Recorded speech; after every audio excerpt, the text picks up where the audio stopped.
ನಮಸ್ಕಾರ ವೀಕ್ಷಕರೇ. ಜೀವನದಲ್ಲಿ ಏನಾದರೂ ಕೆಟ್ಟದ್ದು ನಡೆದ್ರೆ ಅದು ನಮ್ಮ ಹಣೆ ಬರಹ, ಅದೇ ಒಳ್ಳೇದು ನಡೆದ್ರೆ ನಮ್ಮ ಅದೃಷ್ಟ ಎನ್ನುವ ಮಾತಿದೆ. ದೇವರು ತುಂಬ ಹೃದಯವಂತ, ಸರ್ವಶಕ್ತ, ಉದಾರಿ, ಶ್ರೀಮಂತ. ಅವನು ಮನಸ್ಸು ಮಾಡಿದರೆ ನನ್ನ ಕಷ್ಟವೇನು ಮಹಾ, ಒಂದೇ ಚಿಟಿಕೆಯಲ್ಲಿ ನನ್ನ ಕಷ್ಟಗಳನ್ನೆಲ್ಲ ಪರಿಹಾರ ಮಾಡಿಬಿಡ್ತಾನೆ ಅಂತ ಹೇಳ್ತಾ ಇರ್ತೇವೆ. ನಿಜ, ಭಗವಂತ ತನ್ನ ಮಕ್ಕಳಾದ ನಮ್ಮ ಕಷ್ಟಗಳನ್ನು ಯಾವಾಗಲೂ ಬಗೆಹರಿಸಿಬಿಡ್ತಾನೆ. ಆದರೆ ಸಾಮಾನ್ಯ ಮನುಷ್ಯರಾಗಿರುವ ನಮಗೆ ಆ ಭಗವಂತನೊಂದಿಗೆ ನೇರ ಸಂವಹನ ಸಾಧ್ಯವೇ? ಇಲ್ಲ, ಸಾಧ್ಯವಿಲ್ಲ.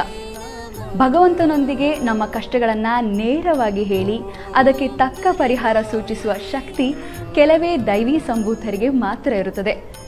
ಅವರ ಬಳಿ ನಿಮ್ಮ ಕಷ್ಟಗಳನ್ನು ಹೇಳಿಕೊಂಡರೆ, ಅವರು ಹೇಳುವ ಪರಿಹಾರಗಳನ್ನು ಮಾಡಿದರೆ ಖಂಡಿತ ನಿಮ್ಮ ಜೀವನದಲ್ಲಿ ಸದಾ ಸುಖ, ಶಾಂತಿ, ನೆಮ್ಮದಿ ಸಿಗುವುದು ಶತಃ ಸಿದ್ಧ.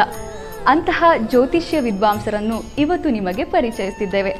ಅವರೇ ದಕ್ಷಿಣ ಭಾರತದ ಪ್ರಖ್ಯಾತ ಜ್ಯೋತಿಷಿಗಳಾಗಿರುವ, ಸರ್ವಶಕ್ತಿಯನ್ನು ಸಿದ್ಧಿಸಿಕೊಂಡಿರುವ ಜ್ಯೋತಿಷ್ಯ ಶಿರೋಮಣಿ ಪಂಡಿತ್ ಶ್ರೀ ಶರ್ಮಾ. ಈ ಒಂದು ವಶೀಕರಣ ಮಂತ್ರವನ್ನು ನೀವು 10 ಬಾರಿ ಪಠಿಸಿದರೆ ಸಾಕು.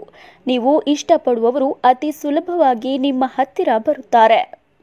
ಆ ಮಂತ್ರ ಯಾವುದೆಂದರೆ ಹ್ರೀಂ ಕುರು ಕುರು ನಮಃ. ಕೊನೆಯಲ್ಲಿ ಅವರ ಹೆಸರನ್ನ ಹೇಳಿ. ಈ ಮಂತ್ರವನ್ನು ನೀವು 10 ಬಾರಿ ಪಠಿಸಿದರೆ ನೀವು ಇಷ್ಟಪಡುವವರು ನಿಮ್ಮ ಹತ್ತಿರ ಬರುತ್ತಾರೆ.